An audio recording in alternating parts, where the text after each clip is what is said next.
passenger train arrives in Jasper, bringing a group of students from Vancouver to a place they've seen only in their imagination and the pages of a book. Was it a long trip? Yeah. Did you do some sleep? I got an email one day from a teacher in Vancouver who said that she'd fallen in love with the book. We got a couple chapters in and I realized this is a teaching gem. How are you? Nice. Teacher Lori Cassie picked up the book on Mountaintop Rock by chance at a gift shop. There were so many teaching elements buried within this piece of literature that had to be fully explored. In the book we learned a lot about Jasper from the character's dialogue. Yeah, in the time period of the 1950s we learned a lot about that, like musicians and artists. This building here is the Boulders. Now Jasper is their classroom as they live out the fictional adventure set in a real place in 1954. The church where Jenny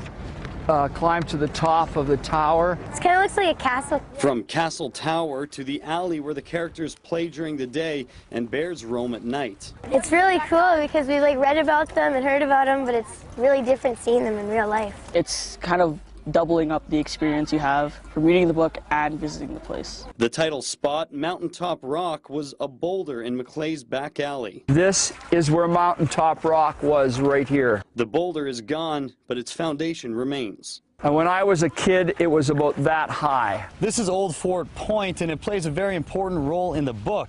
In the 1800s, in real life, a fur trading post was built somewhere in this area. In the book, the main characters spend much of their time looking for Henry House.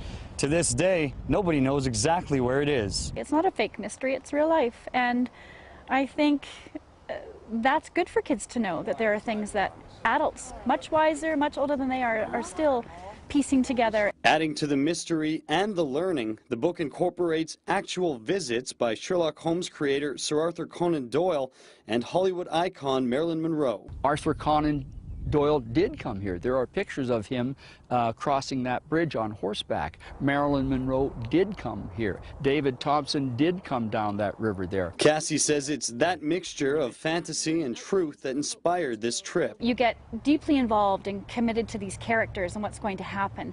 And at the same time, you're learning history and the Canadian story without even knowing you're learning. And while they'll leave this small mountain town, they'll take something with them, a history that they're now a part of. I think it's wonderful, and I don't think you could ask for much more in writing a little book. In Jasper, Bill Fortier, CTV News.